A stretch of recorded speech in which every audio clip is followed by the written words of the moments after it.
Anong mensahe ang kailangang marinig ng mga Leo mula October 6 to 12, 2024? Pwedeng nangyayari na to o mangyayari pa lang. Kung hindi man para sa inyo itong magiging reading, di baka para sa someone na malapit sa inyo o sa someone na kakilala nyo mismo. Baka may lumabas na gender mamaya, gawin nyo na lang energy, masculine at feminine energy. Hindi ko alam kung anong lalabas, kung positive ba o negative ang magiging reading. Depende sa kung anong mapipick up kong energy.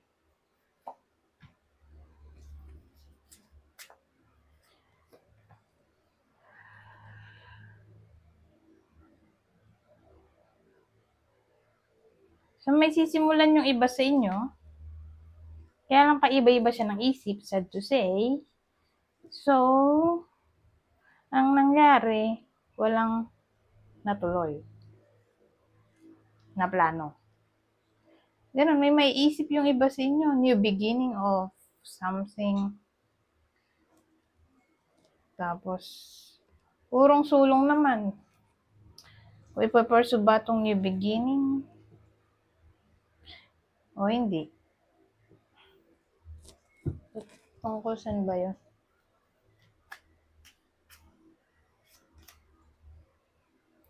Sa pag-save, siguro, ng money. New beginning, parang ang dating, hindi naman nila ginagawa to before. Pero for some reason, bigla na lang naisipan na mag-ipon. Magtabi ng pera, parang investment, o mag-budget siguro. So, related to sa pera, in short. Pero again, paiba-iba nga ng isip dahil dito.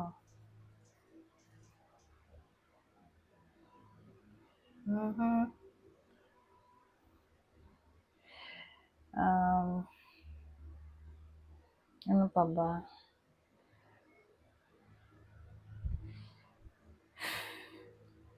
Insurance siguro. Pwede rin. Investment. Na pwede mong tabihan ng pera.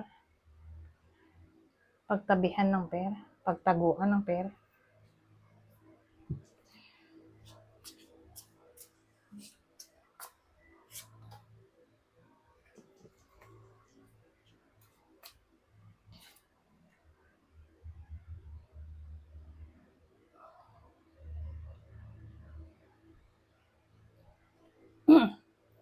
So, ang dating dito,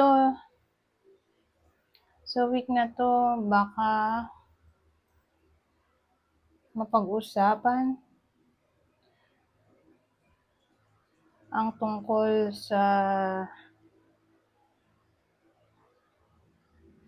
pagpunta sa simbahan. Ewan ko. Ang dating either magplano, magsimba. Yung iba sa inyo kasama yung kakilala nila sa week na to. O habang nasa simbahan yung iba sa inyo, bigla na lang may makikitang kakilala. Okay?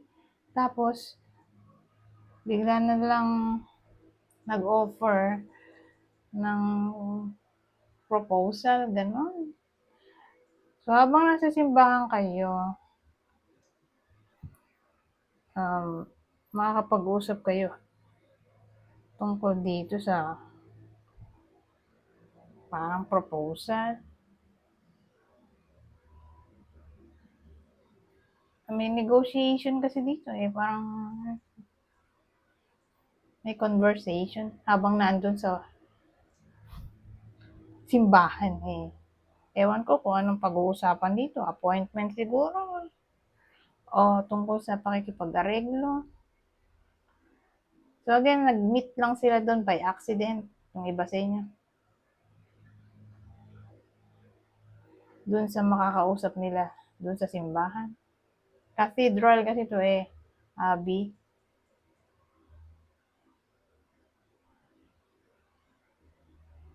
O baka naman ganito.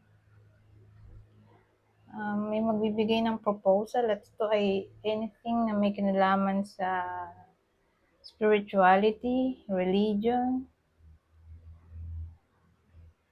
psychic ability, sabihin natin business, tungkol sa mga yon.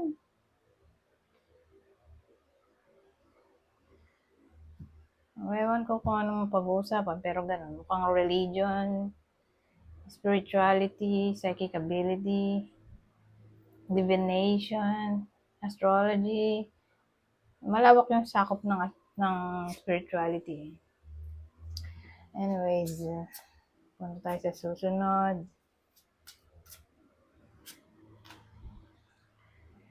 So, sa case na to, may dalawang posibleng senaryo. Dalawa. So, pag sinabi mong dalawa, ibig sabihin, pwedeng vice versa. Either, may dalawang tao kasi dito eh. Kayo at yung Sagittarius. Either, kayo yung magbe-bring ng honor sa kanya, sa Sagittarius, o yung Sagittarius ang magbe-bring ng honor sa inyo. Okay, so pag sinabi mong honor ay may kinalaman sa admiration o respect. So may magagawang something na ikakahanga o magbibigay respeto. Ganun ang dating.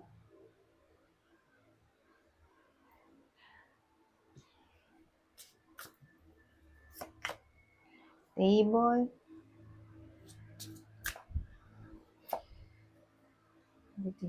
Ano yun? Table, litigation. Well, appointment na to o hearing. Schedule ng hearing o appointment tungkol sa batas. So, pag sinabing litigation, may kinalaman sa litis, di ba? Lilitisin. So, case, sabihin natin,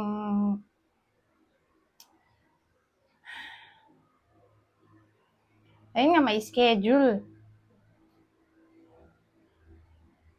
May schedule, appointment na tungkol dito sa litigation of something. O baka nga hearing na to.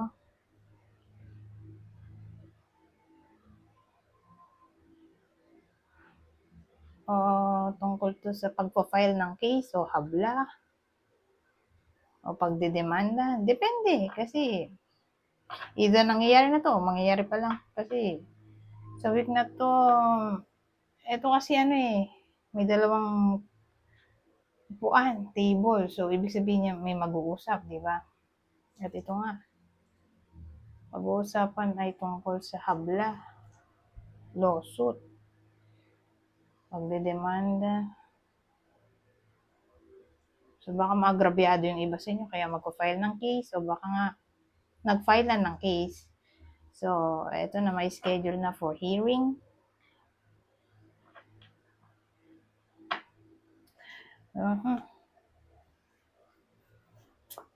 Kaloka naman. O baka naman kakilala nyo to. Kung di man tumama sa inyo to, sabi ko nga kanina sa introduction ko, baka tumama sa someone na kakilala nyo. Ano yun? Delay autocracy. Autocracy? Kasi, autocrat, di ba yan?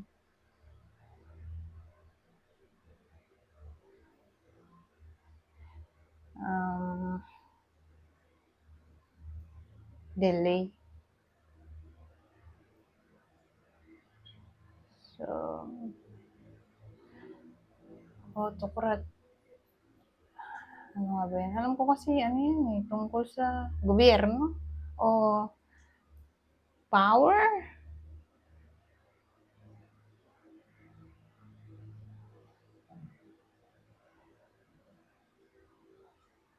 o authority, o influence, kakayahang mamuno, parang may problema. So sabihin natin, boss yung iba sa inyo.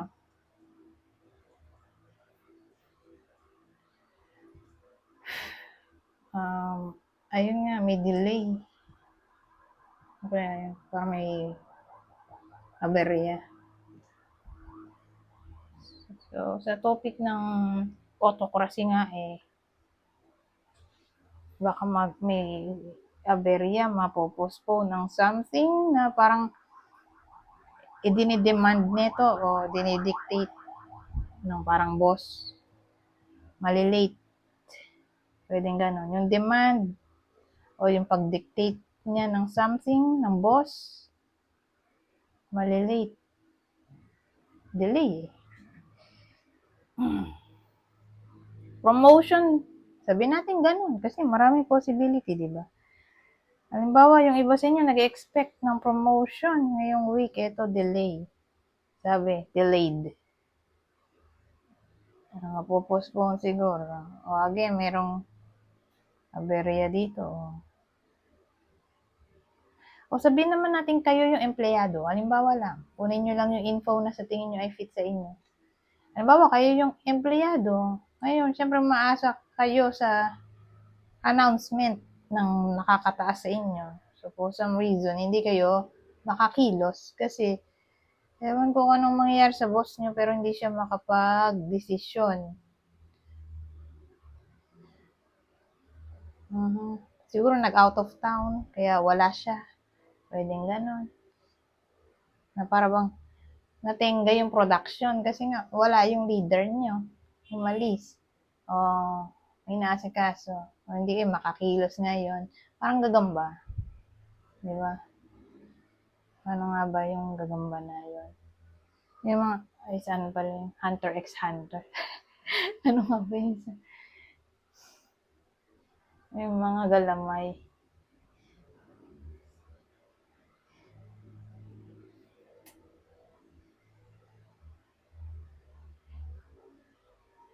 Basta ganon. Hindi makakilos. Wala yung leader nga.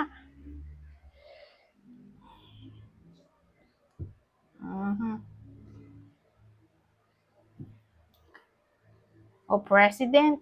Kasi kailangan manggaling yung utos sa president o nakakataas. Na yun nga, hindi siya maaprobahan. O halimbawa, request to. May request yung iba sa inyo ngayon. Hindi maaprobahan agad dahil nga wala yung boss. Walang mag-sign, ganun.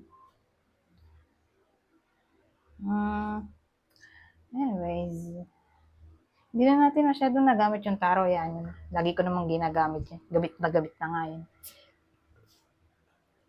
Punta na lang tayo dito. Sa last deck. Kuha ko ng 2 card. Kasi mahaba na tong video. Pang ibang mensahe na pwedeng masabi nito. Knowledge. Healing. Oh. So, pwedeng ganito. Mahihil yung iba sa inyo sa tulong ng advice o knowledge mula sa ibang tao. Para siyang counseling.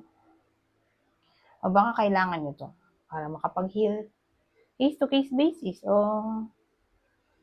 kailangan ng tulong ng someone na knowledgeable, professional para ma-acquire tong healing. So, kung dito counselor, di someone na professional, sabihin nating doktor, di ba?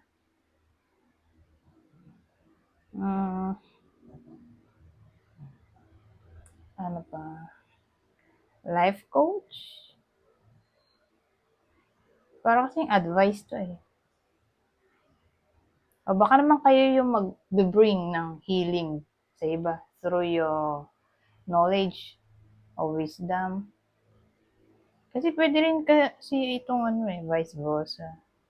So kung hindi kayo itong makaka-receive ng healing sa pamamagitan ng knowledge, ay baka kayo nga yung makapag-heal sa iba gamit ang knowledge niyo. O baka naman to,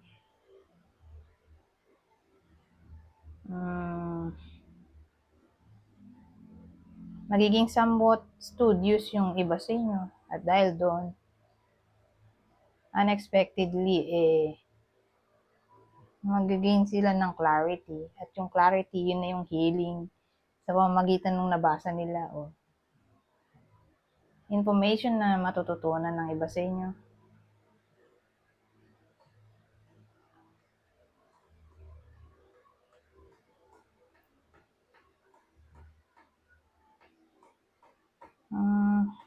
Siguro ina-advise sa week na to na yung importance ng learning.